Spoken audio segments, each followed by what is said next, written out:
Before she ever became the Duchess of Sussex, Meghan Markle had already revealed an unmistakable curiosity about royal life through her personal blog, The Tig, and while she would later insist that she entered the monarchy with little knowledge and even less preparation, a resurfaced 2014 post paints a far more nuanced picture, one in which Meghan openly mused on childhood fantasies of princesses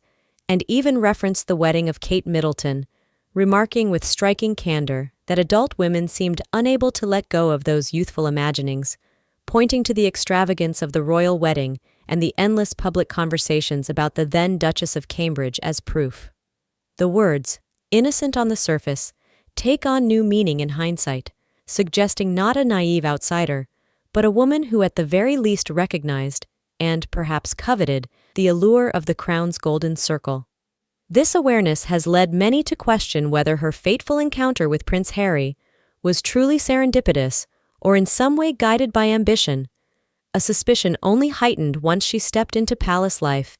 and realized that no matter her efforts, the public spotlight remained firmly on Catherine, the future queen. Reports from behind the scenes describe subtle flashes of jealousy, the sideways glances, the sharp-edged jokes delivered with a smile, the kind of microaggressions that spoke of a deeper resentment, for Catherine represented everything Meghan could never be, the embodiment of stability, duty, and the monarchy's future. Nor was this envy limited to Catherine alone, as observers noted, Meghan's gaze occasionally lingering on Prince William, in ways that seemed less about affection and more about the intoxicating promise of power, attention, and influence that would have been hers had she occupied Catherine's role.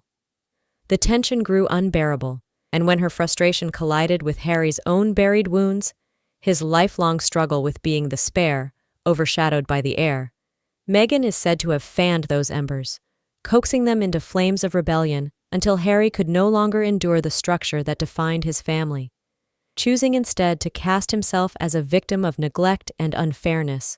standing alongside his wife in defiance of the institution that had raised him.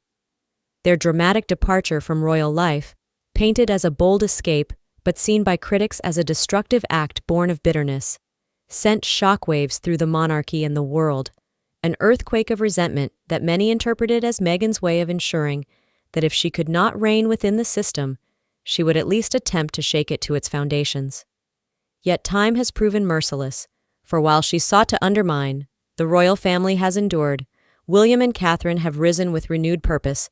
and even King Charles, amid his health battles, remains the steady face of continuity, while Meghan's more performative gestures have increasingly drawn disdain rather than admiration. What began as the pursuit of a fairy tale ended with the sting of reality, a cautionary tale of envy and overreach. And though she once dreamed of tiaras and palaces, the final image is not of triumph, but of a woman left outside the gates. Her actions viewed less as revolutionary than reckless, a reminder that history rarely smiles on those who mistake ambition for destiny.